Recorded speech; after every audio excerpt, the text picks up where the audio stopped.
Manish Nigam, and today we are going to do the poem, the Ball poem, class 10, first flight, and it is written by John Barrymore. Before I start the poem, let me clarify the poetic devices. We have three poetic devices used here. One is anaphora, anaphora. You can ask what is anaphora. So what happens in anaphora, that you see the first two lines, question word WHAT is repeated in the first line and then in the second line. So whenever you find a word or a phrase at the beginning of a successive line, it is called anaphora. Then in the first line you check, it is assonance. As I mentioned in my previous videos what assonance is. Let me tell you again what assonance is. So assonance is actually a vowel sound. When a vowel sound is prominent in a line, it is called assonance. So if you check the first line, there it is BOY, O is there, NOW, O is there, WHO, O is there, and LOST, O is there. So O is there repeated various times, that's why it's assonance. Apart from that, you will get repetition. So anaphora, assonance and repetition. Repetition, while I am giving you line by line explanation, I will tell you where it is. Now let me talk about the poem. In this poem, there is a boy who has lost his ball, and now the poet is eager to know the reaction of the boy. How is he going to accept the situation? What will be his reaction? What are the certain things that the boy learned, and how he would come out of this adverse situation or this troublesome situation that he is going through. Let me read the line and I'll give you the explanation. What is the boy now who has lost his ball? What is he to do? I saw it go merrily bouncing down the street and then merrily over. There it is in the water. What is the boy now? The poet wants to know what happened to the boy who has lost his ball. Actually, what happened? The boy was having a ball, playing with it, and suddenly it skipped out of his hand and bounced and rolled down into the water. So it's a poet's curiosity that he wanted to know what is the reaction of the boy. Stanza number 1. Stanza number 2. No use to say. It is stanza number 2.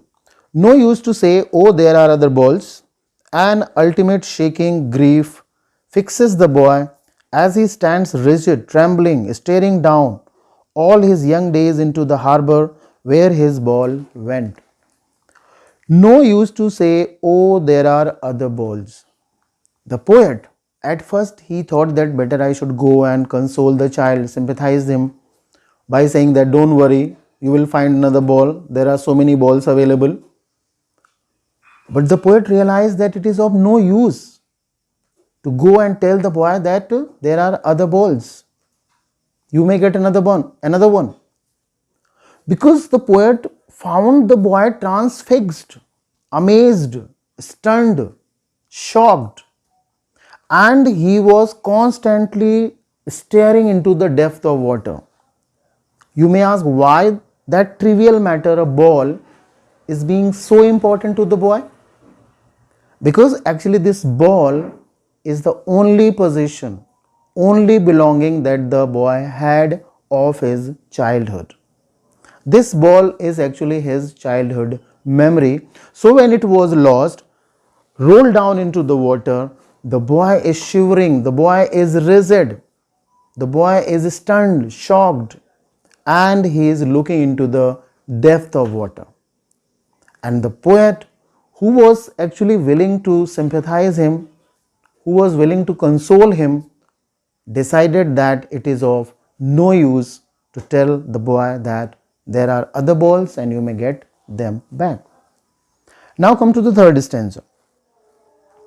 I would not intrude on him. A dime, another ball is worthless. I would not intrude on him. Means I will not interfere the child. And to tell the child that the ball is only of 10 cents. Dime means 10 cents. It is a worthless, cheap ball. I can give you money, go and purchase another one. The poet says that I will not intrude, I will not intervene, I will not interfere. Why? Why the poet says so? Because now the poet saw one specific thing there, that is, now he senses first responsibility in the world of possession. Senses first responsibility that the child is valuing, understanding of owning something. It was the only thing that he had. It was his own belonging. And now the child could understand that the loss is an integral part of life. It cannot be denied.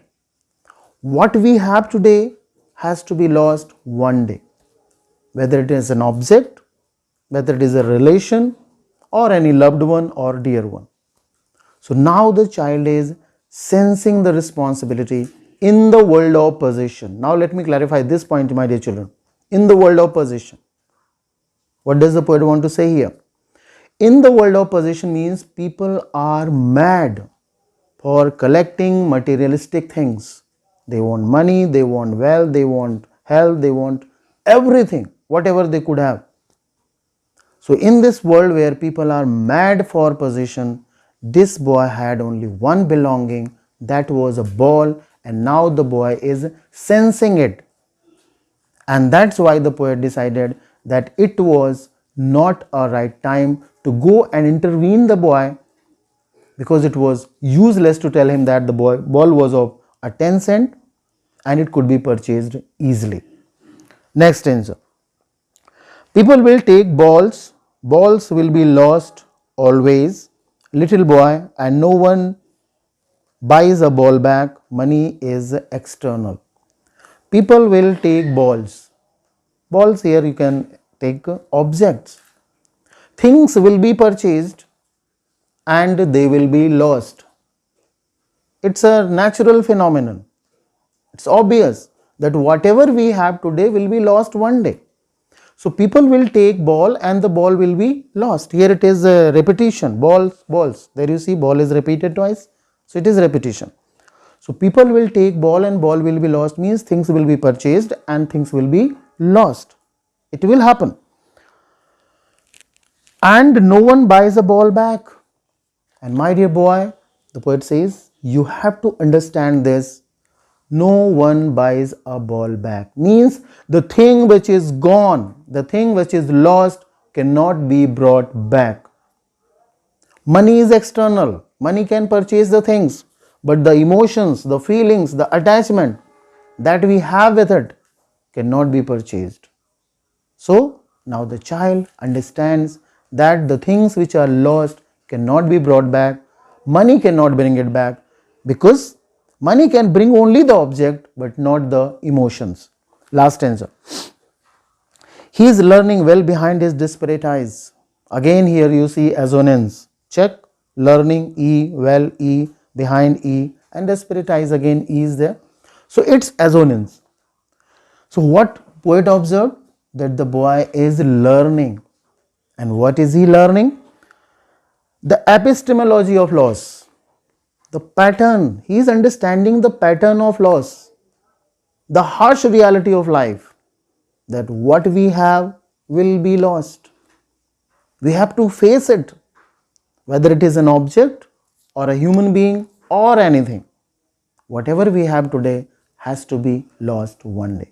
So now the poet observed that the child is learning, the boy is learning the pattern of loss and he is getting the knowledge of it.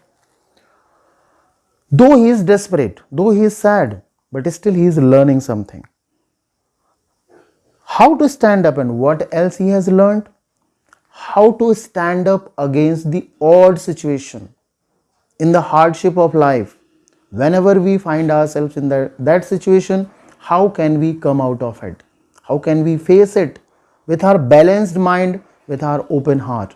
And that is the main point the boy is learning. Because this fact was learned by everyone. Every human being has lost something, but he or she has accepted it with bravery, with courage, with his heart and with his brain. So now the poet is happy that the child is learning the pattern of loss. The child is accepting the fact that the loss is the reality of life, and the child is also learning how to face that odd situation, how to face that hardship, and as other people have done it, he is also trying to do the same. So dear children, here the poem is completed. Hope you would have liked it. Thank you. God bless.